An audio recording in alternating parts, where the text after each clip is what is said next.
Horns, Banger TV's weekly metal debate show. Thanks for joining us. If you're watching this in the archive, a reminder that we do this live at 5 p.m. Eastern on each Wednesday. And if you're watching this live, please watch us on Banger TV on our YouTube channel and subscribe. This week, we are tackling a brand new branch on the family tree of heavy metal, and that is Symphonic Metal. And to help me with that task is the one, the only Lindsay Schoolcraft. Welcome back to the show. Thank you Lindsay, so much for thanks for back. coming back. Lindsay, of course, was with us for the Gothic Metal episode, and she, of course, is keyboardist and singer in Cradle of Filth and unofficial tour mom, I've been told. We'll get into that. And also she has her own symphonic metal band called Schoolcraft, no less. Check that out. So, how are you? What have you been up to? Yeah, I'm good. I've been really busy. Cradle of Filth is working on finishing our next album. Our drummer just got into the studio a few days ago. So that's been keeping tour mom busy. And also with my solo work, I've been working on my first debut solo album. So that's been keeping me from sleep and sanity. And what's that like working on a solo album? Something different, I guess, for you? I have to motivate myself. I kind of have to kick my own butt out of bed every morning to get up and do it. And there's days where you don't feel like writing lyrics, but you just have to. You force yourself, and it happens eventually. Cool. Yeah, got to get out of those pajamas and write some symphonic metal. So, how did you get into this particular strand of metal music? You know, some people do know, some people don't. I'm a classical musician. I'm trained in opera. I'm trained in classical piano and quickly sort of learning harp at the moment, but not folk classical technique. Anyways, and I was going to university for these studies, and a lot of people in my program, I mean, I knew about metal beforehand, but they listened to symphonic metal. Believe it or not, a lot of classical musicians of today are influenced by this genre. Interesting. It's going the other way around. Yeah, I mean, the reason I wanted to go to university was because of Tarja and Tuomas and Nightwish. They were my main influences to do this. So I was aware of Nightwish and a few others, I think Within Temptation and Camelot, but that's how I found it, and then the door swung right open. And what appeals to you about this sound in particular? I love strings, I love choirs. I think like strings just bring so much to music. I think without the symphony, it's like such a.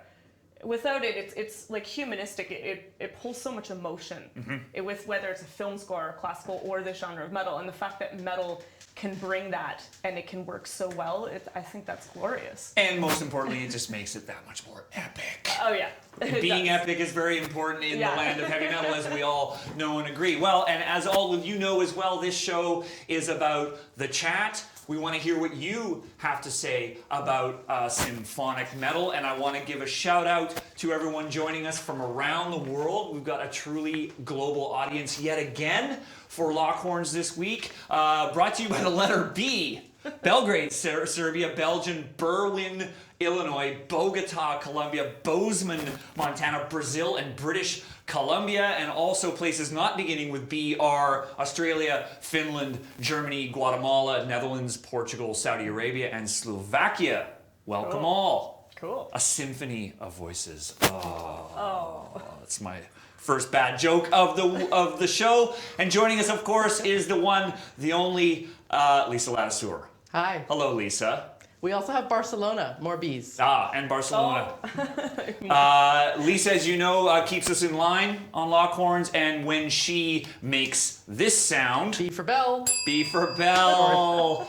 It's time to shut up and move on. She will undoubtedly use it liberally this week. Okay, let's set some ground rules for symphonic metal. What, in your opinion, are the key characteristics of this style? Well, I mean, it's classical music infused with heavy metal. So you're gonna have strings. You could have it as just a quartet. You could have the full string section. You're gonna have choirs, and you're gonna have wind instruments. And on occasion, there is the full orchestra, which you would find the setup in classical music. And then, it takes from heavy metal. I feel like the metal end of it is influenced by classical, but there's so much going on. I feel with this genre, there's a lot of crossover genres. I didn't want to jump to that too soon, but it is true. So, the characteristics, there's also usually a female voice and an operatic voice, but then you sometimes have the clean voice and a few guttural vocals, which pays tribute to the metal end of things. Right. And what about the aesthetic or the lyrical matter of symphonic metal?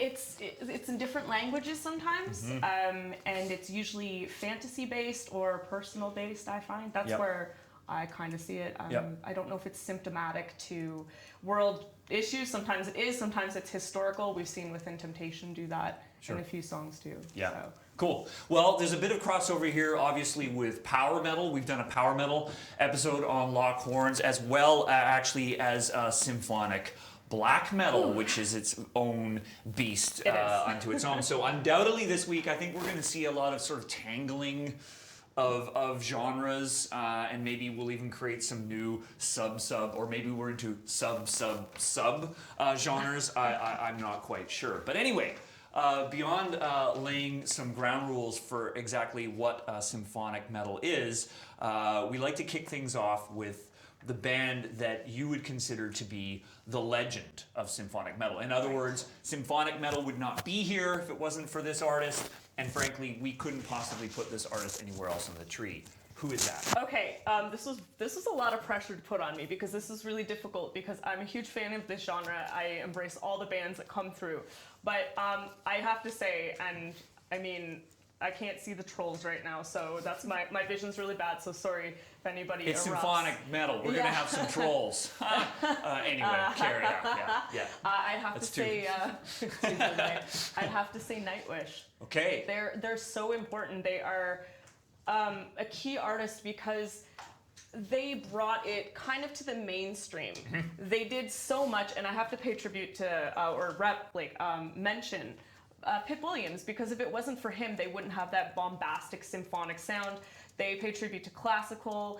They do everything in their own way, and I understand there are artists before, like Therian did so much to inspire Nightwish. I get it, but Nightwish, especially during the era with Tarja, I think that that's just untouchable. They are classic. They are the kings and queens. And of course, a little bit controversial, as any metal artist is who has some mainstream success, regardless of subgenre. I guess Nightwish kind of has straddled that line. They're enormously popular in their home country of Finland, and they've been on the top of the pop chart. So my understanding is Nightwish kind of lies in somewhat ambivalent territory, I suppose, for some metal fans. What are your thoughts on that?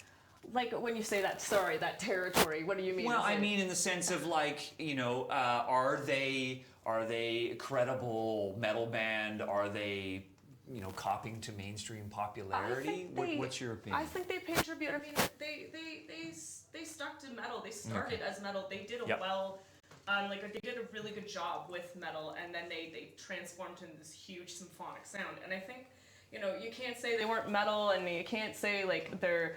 I understand they brought in a net eventually, and it got a little more power metal and folky and clean. I understand that, but I know metalheads who love them. I know classical musicians who love them. People into Disney, people into pop. They've done so well. Their history. You can't say anything against it, I guess. Thomas is a fantastic songwriter, and I interviewed him when we did Metal Evolution. And speaking of which, we're going to show a couple clips here. Way back when we did Metal Evolution, we interviewed Luca Turilli of Rhapsody of Fire, and Alexi Leho, also from Finland, from Children of Bodom, and they had this to say about Nightwish. What's your opinion on Nightwish and their music? Well, I cannot speak anything but just good about Nightwish, because they are one of my influences, one of my favorite bands. I started loving, thanks to them, the connection between metal and the female vocalism, the female vocals. And I mean, band like Nightwish or also Within Temptation, same style, but in a different way, were just fundamental. And I remember after when they released their first album, they were big fan of Rhapsody, is a honor, no, to know that we influenced him in some way for this symphonic element.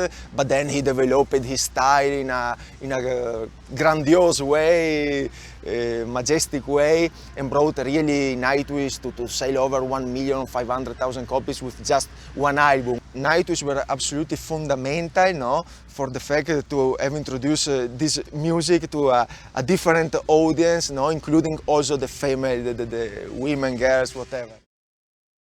Nightwish is just like one of those bands that they really, at least from my point of view, they really fucking took it over the top and somehow pulled it off.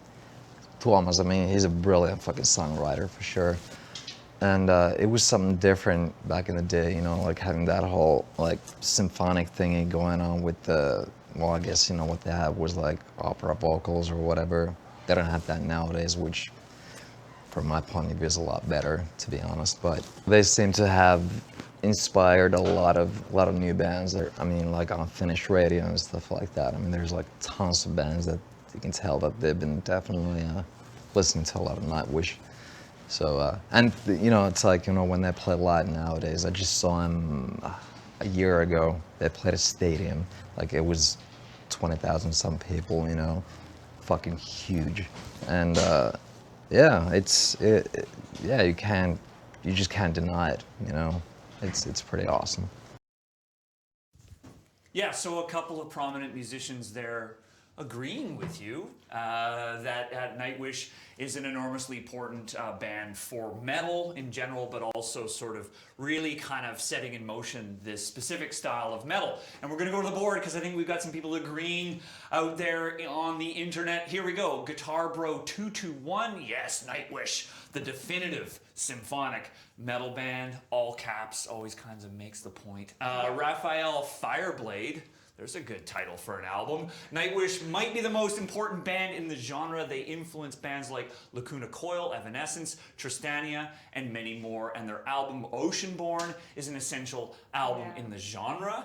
That one person says that Nightwish only became symphonic in the middle of their career. I kind of agree with that. Yeah, it didn't really you want to happen. speak to that? It didn't really happen until, like, I have to say, like, Once was kind of the epitome when it just, like, started with this whole bombastic sound. But even in their first few albums, especially I apologize, I can't remember the name of the first album, but it was almost like this really kind of laid back atmospheric album and didn't really have the whole symphonic thing going on. The foundation of where they were going started there. Well, it doesn't have to happen on the first record necessarily for someone to establish. I mean, we all know it takes time for bands to find their sound.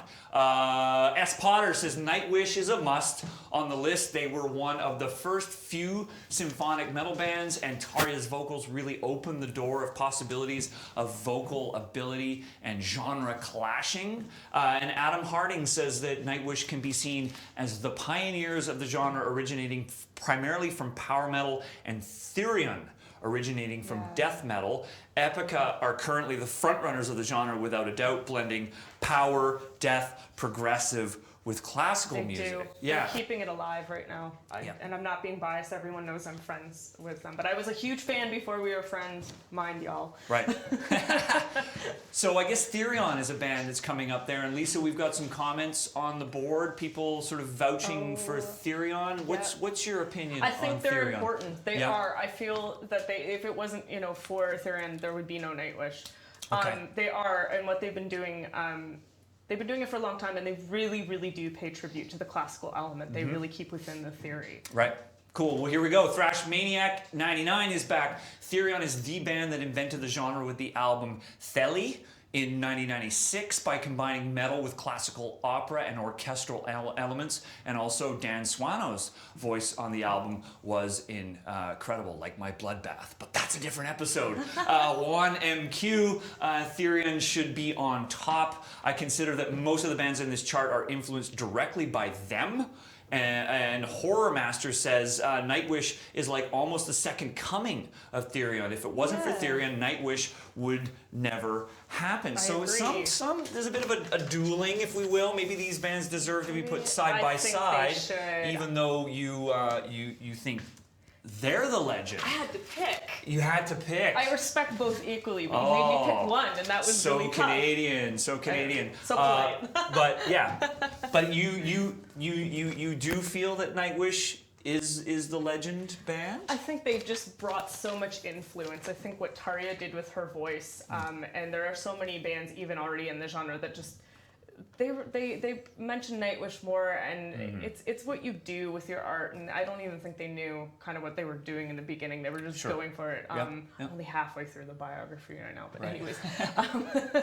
But with their commercial success and what they've done, and I don't think commercial success necessarily defines any band really, but their influence on music and metal and classical is important, I think. Yeah, well, you've actually made a good point. I mean, I think when we think about the legend, we have to consider not just necessarily who was there first, but maybe more importantly, who's actually had the broader influence on this group of bands. So and evolving the genre. Yeah, for sure. Okay, Lisa, what are people saying out there? There's a lot of comments on this. It's a real locking of horns. Locking horns on. This is Nightwish. We need a little here. Let me do that. Nightwish versus Therion here. This will be a first. Any excuse to get out my giant white pen versus Therion. Okay, what are people saying? Let's go to the top here, Lisa. Here we go. There we go. Jerko Rules says, what the heck are you? For real? Nightwish? Question mark. I woke up so early for this. I'm so disappointed Go now. back to bed.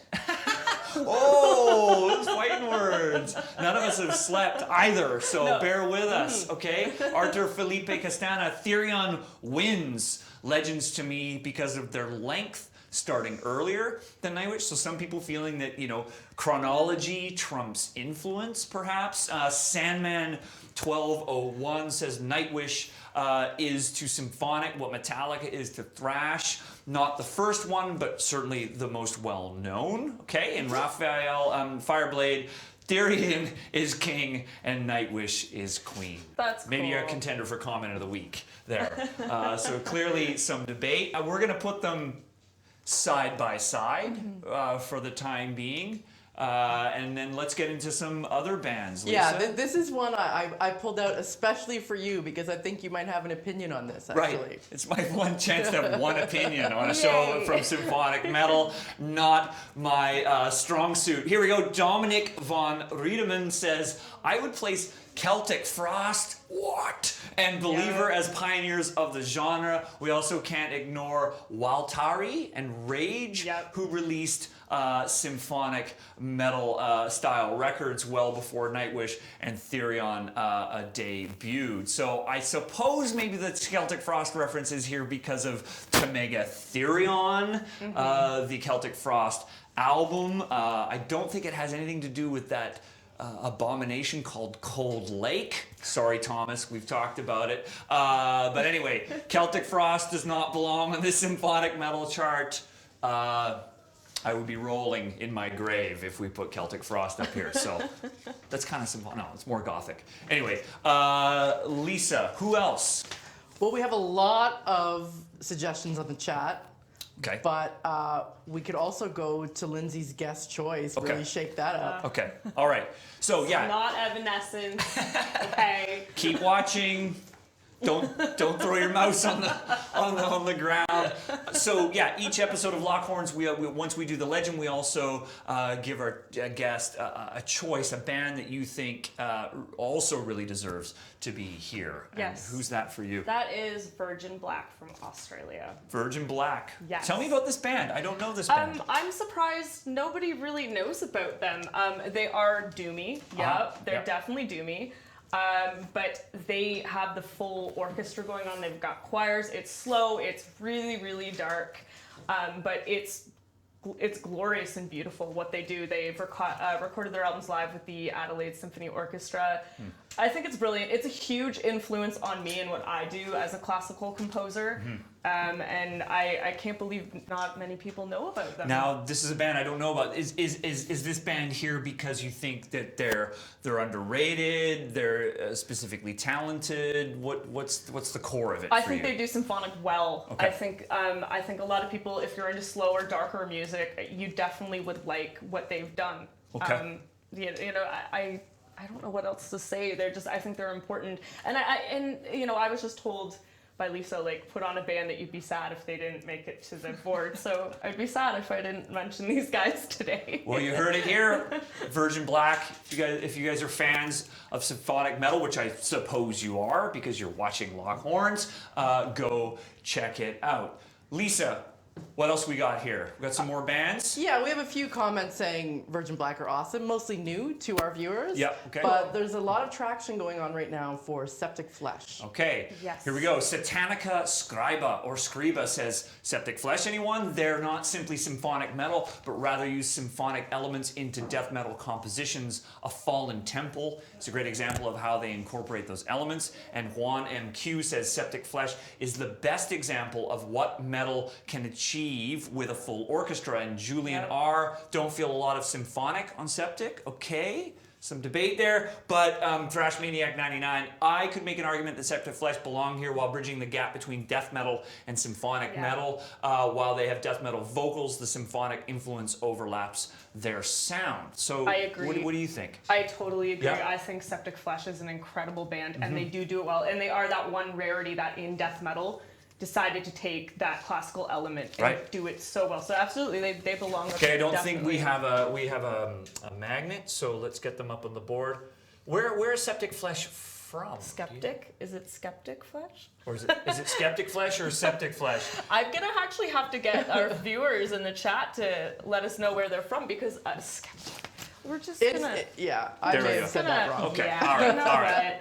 Okay. I Full don't- disclosure, I may or may not have been out late. with. Metallica. I may or may not be jealous. Before, during, and after the Opera House show here in Toronto, so that's my excuse for any spelling errors this week on Lockhorns. There you go, nicely smudged. There we go. Okay, what else, Lisa? Do we have some more bands? We got Septicflesh. We got someone down here. Yeah. Imp 187 says Septicflesh mainly appeal to the death metal crowd, but the symphonic elements are very strong. So I think actually what this brings us to is the conversation about what really falls under the symphonic metal umbrella Yeah. and how it connects to other genres, Okay. right? Yeah. Like Okay. how it connects to power metal. We did symphonic black metal. People are talking about bands like this that are symphonic death metal. Right. Should this be symphonic metal? And then there's symphonic extreme metal. Right. What do you think? I think it needs to branch off into other little trees soon Okay. because you're gonna have a lot of bleeding between symphonic gothic metal, symphonic black metal, symphonic power metal, and now there's death metal, and I'm sure we're gonna find some other ones. Right. Right? I mean, I guess on paper it's a very simple concept in a sense. It's not simple to do, but on paper it seems simple. You're adding classical elements, which really theoretically could go with any style of metal. Yeah. I mean, Septicflesh, if they're adding it to death metal, that pretty much proves the point. Yeah, that's the thing because metal, I feel metal in a lot of ways came from classical music. Right.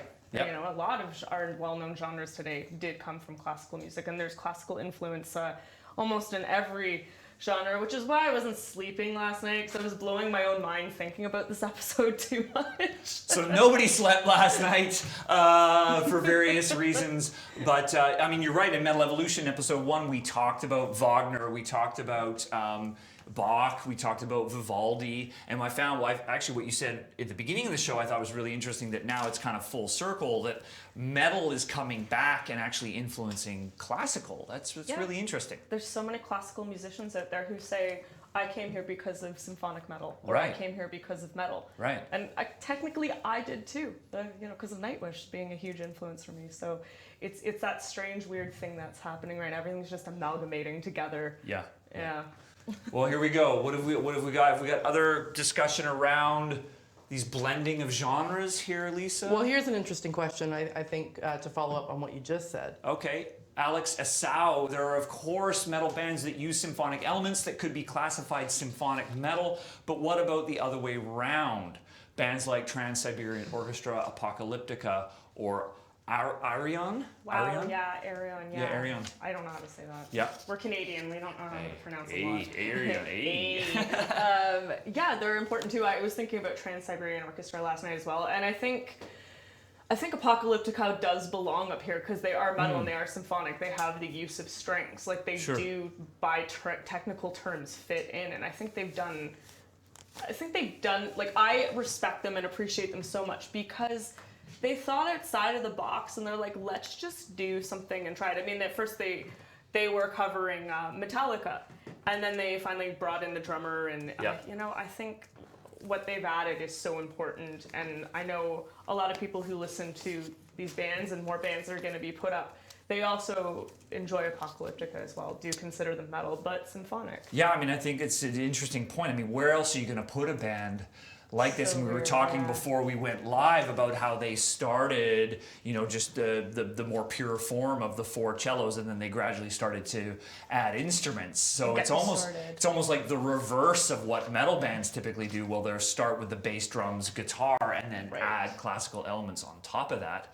They did the reverse. Totally did. pioneering. Lisa, we got some other bands up here. Okay, we got Apocalyptica. Chris Mahood says, come on, Apocalyptica. One of the few bands bring originality to this genre. And I suppose, Trans-Siberian Orchestra was up there. I mean, what do you think? I don't know that. I want the fans in the chat to decide on that one, because that's a weird way. It's like, it's Christmas metal, but it's so difficult to describe, because a lot of our Christmas music does come from classical. Granted, I hate Christmas music, and I do not like modern Christmas Don't music. do it. Now we got to do Christmas metal, Lisa. I think we're effed. I mean, it is I'm not Christmas. doing that episode. No, Don't you neither dare am ask me. I. We're off that week. I think we're off for Christmas. We just put the flaming log up with Christmas metal, and then we're like, we're done, we're out, and just cycle some TSO. Everybody fired themselves.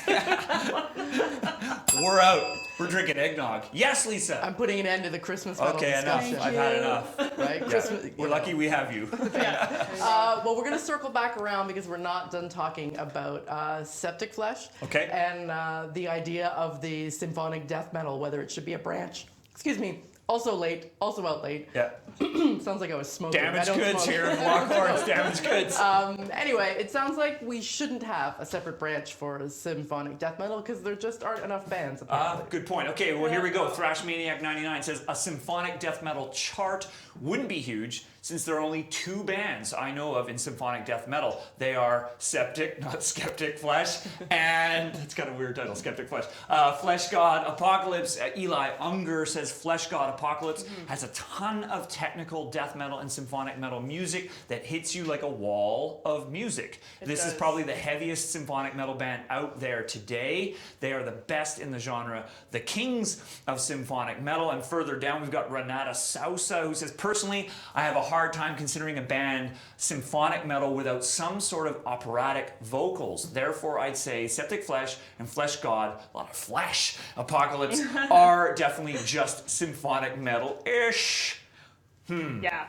Flesh God. Do we need another subgenre? I mean, Do we need Flesh God Apocalypse? I know Yes. Craig Mailman here at Banger would be like storming in if we don't put them on the board creating somewhere on the tree. his own little apocalypse? Yeah. Well, we do have a magnet, so Yay! I mean, I'm no expert on this, but it would strike me that two bands do not make a genre. Would you agree? No, there needs to be, like, I guess, a movement and maybe 10 or more. Right. I guess that. Heck, Well, you're the expert. well, you went to university it's for more. this. Yeah, it's more about these. I mean, these bands, though not by any stretch new, relatively No. new. So therefore, we haven't seen their children yet. Their we haven't children. seen the offspring. Yeah, give it a few more years and we'll revisit it. Yeah, we'll revisit it. You know, if we do this again in 5 years, maybe we'll see that these two bands have actually pioneered A something. whole, and when we have coming Septic out Flesh, will be the legend. Yes. But time will tell. We're in Exactly. no rush. Pierre Alexandre Demers says yes. for Flesh God. So I think there's some agreement that definitely this band needs to be part of this conversation. They punch you in the face. Yeah. They're like, not literally, like musically, they're just In a good way. Wow, yeah, and I think Wagner and Liszt and Bach would probably be a fan. Be proud. Oh yeah, be very proud. That's their Not offspring. rolling over in graves. No, Johann Maxen agrees that Flesh God belongs. Okay, so let's take stock here. We've got sort of a debate about who is the true legend. Is it Nightwish? Is it Therion? Schoolcraft says it's Nightwish. We've got the guest choice Virgin Black, and we've got sort of a percolating, sort of extreme symphonic metal thing happening over here. And then Apocalyptica, they've got to be on the chart. Really innovative band. Where else are you going to put them? They're We're like gonna the put them weird here. cousin in this They family. are. They are. Yes. It's time to lock some horns. Okay. Love it. About Rhapsody, who we booted from the power metal chart, Okay, and people here we are go. still angry about it. You don't want to anger power metal fans. They have There's swords. a lot of swords. And axes and Yeah, a lot of metal. David Pugh, Sam, add Rhapsody of Fire. They are symphonic metal. And the Nightmare Rider says that Rhapsody of Fire define symphonic metal. They influenced tons of bands with their symphonic metal operas. Plus, they have narration and singing from Sir Christopher Lee, who could possibly be more, I would say, power metal than Christopher Lee. Where can you go wrong? Mr. Superstar 15 says Rhapsody of Fire. They might have some great power metal elements, but for the most part, they are symphonic. Your thoughts? I agree. They actually pay tribute to a lot of Baroque classical music. Okay. I think they belong here, definitely. They belong here? Yeah. So we'll do shorthand because of my poor spelling this week. Do We're we just not? gonna Do we go. not have that magnet? Sam? Do we not have that magnet? I don't know. Let's see. We got to take stock of. I don't believe we do, Lisa. Sad case. When you Yeah, take sad them off case. the other chart, did you throw out the magnet? No, we have no magnet for Rhapsody of Fire. But you firmly believe that Roth belongs in symphonic metal. They tip the scale in the sense of. I mean, that's the thing. I consider them power metal. I always thought of them as a power metal band first. Yeah. But they are heavily classical and symphonic, and Right. they do adhere to that classical theory. Sure. Yeah. Right? We actually opened the power metal episode, I'm remembering now, with a Rhapsody of Fire video, but perhaps because what they were doing was so overtly Baroque and so overtly influenced by classical sounds and incorporating classical instruments that it just seemed like a good place to start. Dizchu says Rhapsody of Fire need to be here just because of how ridiculous and representative of symphonic metal excess they are. That's the point I was making about the Metal Evolution episode. Josh Snover, Rhapsody of Fire, has been playing and innovating symphonic metal for almost 2 decades. It would be ludicrous to leave them off. And there they are, Roth. Yep. Everybody. There we go. Roth has been officially abandoned power metal. You heard it here. It's going to be front page news tomorrow, folks. Yep. Rhapsody of Fire has been added to the symphonic metal branch. Nice bell work. I'm a little slow on the bell uptake today, folks. Sorry about that. This person, Manudra Rule 91, seems to bring up a bunch of bands that have been percolating in the chat that I think we should dive into. Okay, so Manute Drool 91, Within Temptation, Delane, Epica, who we started the show with a clip, Xandria to go on the list, as they have got so many great albums out right now. Okay, well, let's start with Within Temptation. What do you think? Are they symphonic metal? They belong here. They Okay. are one of the, I guess, pioneers in a way too. The album The Silent Force, which is my favorite album from them. What they did with that was magical. They are an important band. I don't even think I've listened. I'm such a bad fan. I don't even think I've listened to the last album, but I know that they've gone more. Hey! No more rough, by the way. We're gonna Listen, pause this everybody. programming.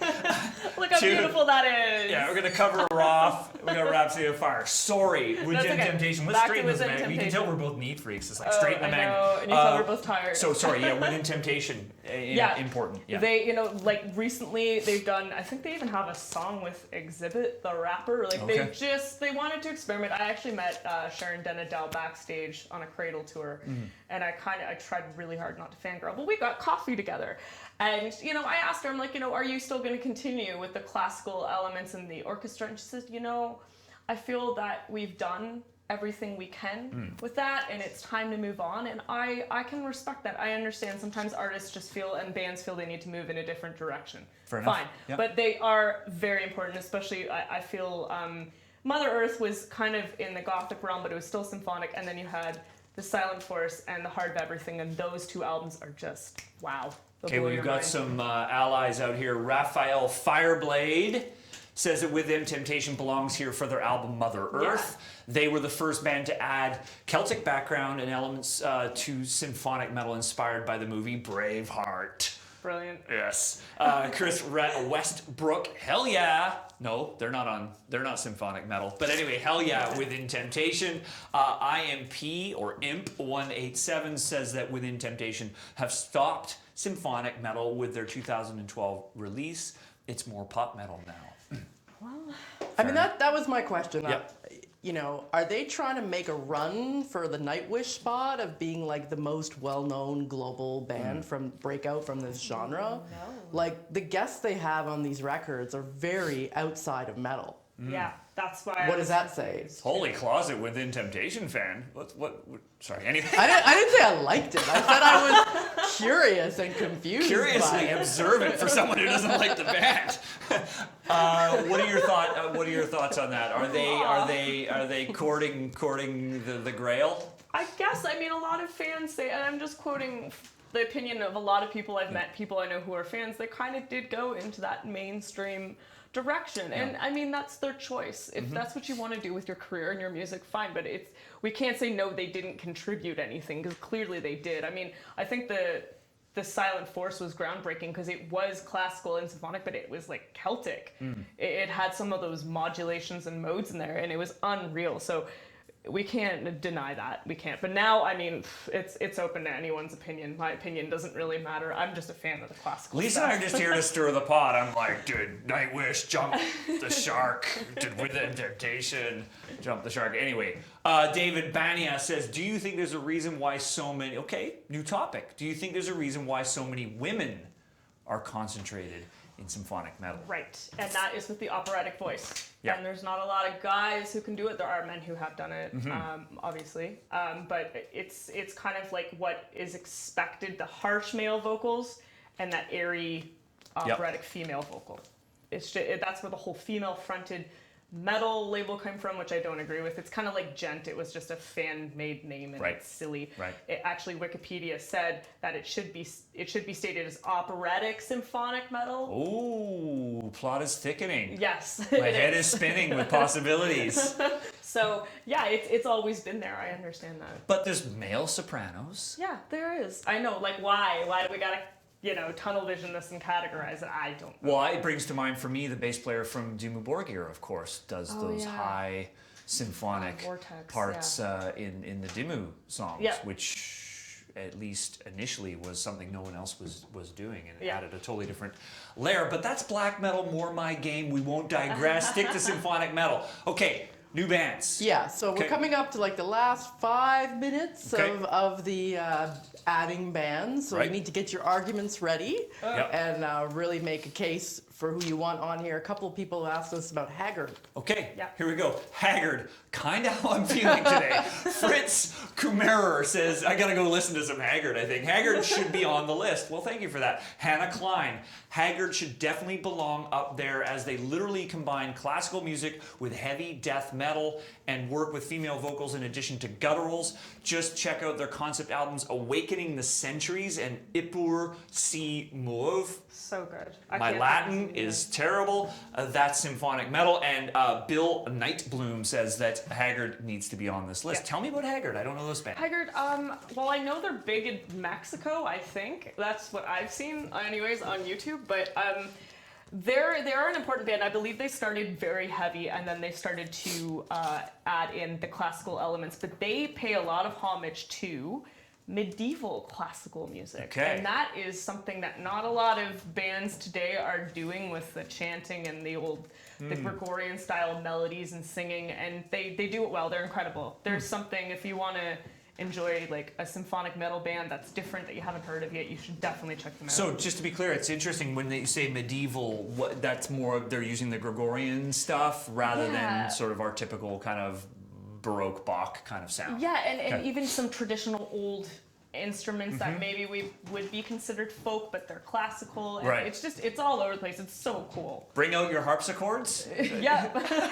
Yeah, All probably. right, we got one more. Freaks TV says that Anne Haggard must be included. So clearly a strong following for this band. And Imp 187 says Haggard have classically trained people like soprano Janine Gross. Don't know how to pronounce that particular character on the end of that word. Okay, so Haggard, this is good. We're doing well. We're building a solid branch on the tree, and I like this because it means we missed something way back when we did the initial chart, and it's showing that new genres of metal are actually developing within the last 10 years. Lisa, any more bands, any more, There are some more critical mass happening out there, or is it just scattered? There's a few more bands.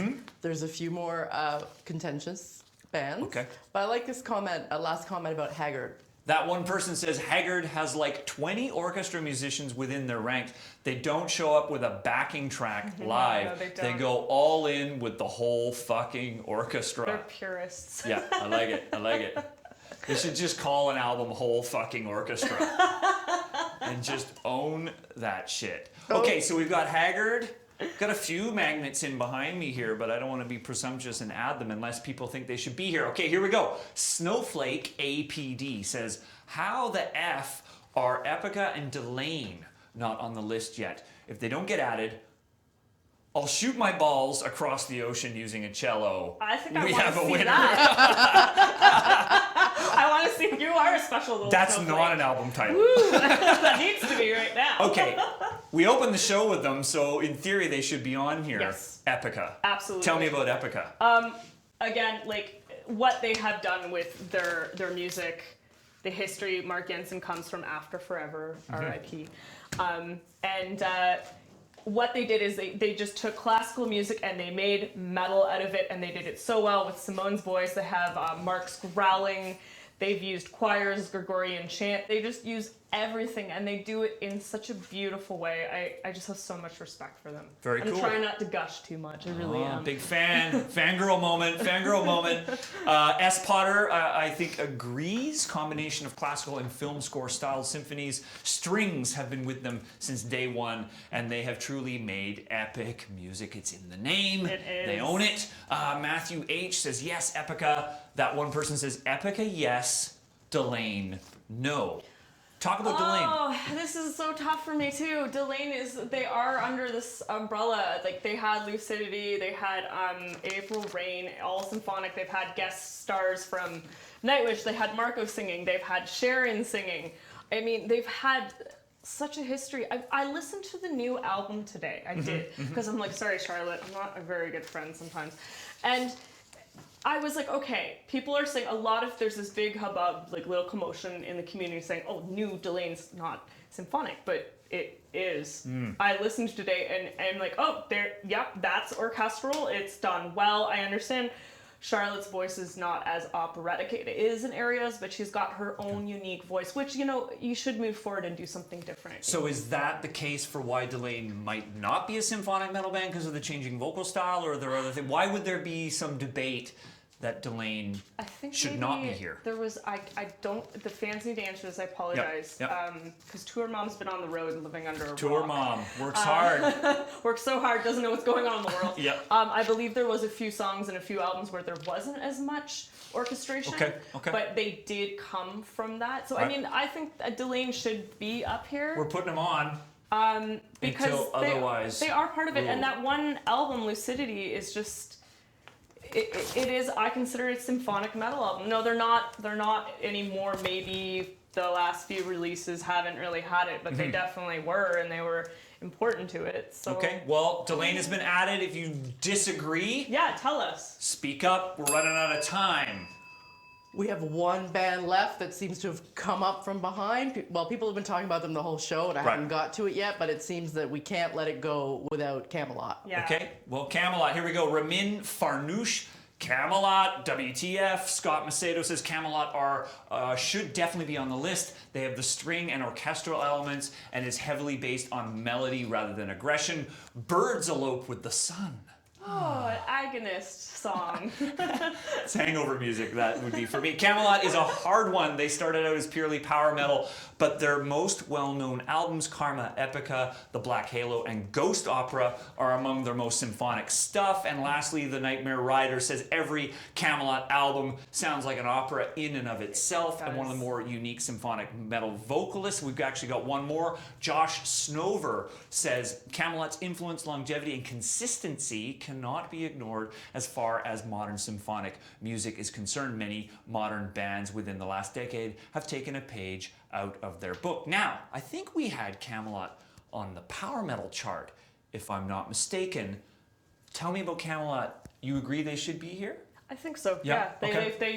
They fit the outline completely. They have the guest vocalist. They have the female voice. Yep. They've had Simone. Yep. They've had Shagrath, I believe, on a track. They fit that element. They've brought in string quartets. It is like walking into like we can start a new genre here, like almost like musical theater metal. Right. That's what it's like, but it's classically based. So sure. American band, right? Yes. Yes, I interviewed them in Slovenia when we were there for the metal festival and talking to a lot of power metal bands, and actually they appeared in the power metal episode, but I guess we're making a case here that they deserve to be in symphonic metal, which also brings up an interesting point, correct me if I'm wrong, but with the exception of Virgin Black, is every band here European? Flesh God Apocalypse? Help me out here. Anybody? I think Craig? so. European. Flesh God Apocalypse? I believe they're European. I could be wrong. Someone help me. Yes. Yep. Mostly from the Netherlands. You're going to the Netherlands here. Yep. Well, let's add Camelot. Yay. And you spelt it right, too. Yeah. Yay. It happens once in a while. So Camelot's been added. Yes, Lisa? There's our chart. Solid There's work. our chart. There's our time. Well done. Wow. Well done. Symphonic metal in 45 minutes. So to wrap this up, Lindsay, what do you see as being the future of this style? Where's it going? Well, there's been a little bit of controversy, and some people will agree with me, some people won't. It's just my opinion. Some of these bands are taking this outfit and trying to make pop ballads. And pop music can be influenced by classical, again, classical influencing everything, but it loses that classical feel. If this genre wants to survive, people need to pay tribute to classical theory. And there's so many eras of classical music, with Haggard doing medieval and Rhapsody doing Baroque. You can literally create new ways of doing symphonic metal if you just go back to classical studies. It shouldn't just be that plunking keyboard sound over top of it. And the other thing that would keep this genre alive, which not everyone can afford to do, because there's a lot of programming with sample libraries, but if people would find a way to actually record with the live full orchestra, whether it's a live DVD or just on their albums, that would keep it thriving as well. So I mean, it's really up to these bands and the new bands that are birthed, when they become grandparents and parents and have children. It's what's going to kind of define it. I mean, and it's open to experimentation, like Apocalyptic. Absolutely. I think there's two very good points there. I think one, this is a style of metal where you can add symphonic metal, symphonic elements to any style of metal. That's one. And classical music is, as you say, it's this massive canon of work. And maybe up till very recently, it seems that the bands have really only been adopting particular styles of classical music, and then you get bands like Haggard bringing in other elements. So it seems like. So it just really it depends on how people want to, these people who have this important position and decide to take on this responsibility, where they want to push it. So I could go on forever. I don't want to ramble too much. Okay, well, we're done rambling. There you go. Here we have it, folks. We've built the symphonic metal branch for Lock Horns. Almost. Oh. I think, Sam, you need to get low. Rewind. And right across the bottom after forever. After Forever. Yes, I agree. Is that right? Yeah, they're Real, it's people are upset. People are upset. I just want to see over here if I don't think we forgot. I don't think we have a May magnet. I Here we add go. one quickly. I'm on one bended knee. For After Forever. There we go. We did it. And there's maybe one more. Do we have time or no? Well, that's the last one that Okay. people were really, really upset about. Okay. So there we Sealing go. the deal. Damn, I was really upset about one, but it's The okay. theater is I got my closed. The virgin theater box. is closed here, people. Run out of room. Well, Lindsay Schoolcraft, thank you so much for everything. Thank you. I would have been an underslept, misspelling mess without you. Thank you to Lisa, Daniel, Craig, and Andrew for helping us make Lock Horns happen this week. Follow us on Apple Music. We'll have a Symphonic Metal playlist for you. Buy the Lock Horn shirt. They're incredible. Next week, we're going to be ending with this year with a very special edition of Lock Horns. It's been a big year, big 2 years for thrash. All 4 of the big 4 have released albums recently, so we're going to do a little bit of a showdown, if you will, from the big thrash metal icons. And we'll see you then, live Wednesday, 5 p.m. Eastern for Lock Horns. Subscribe to the channel. See you next time.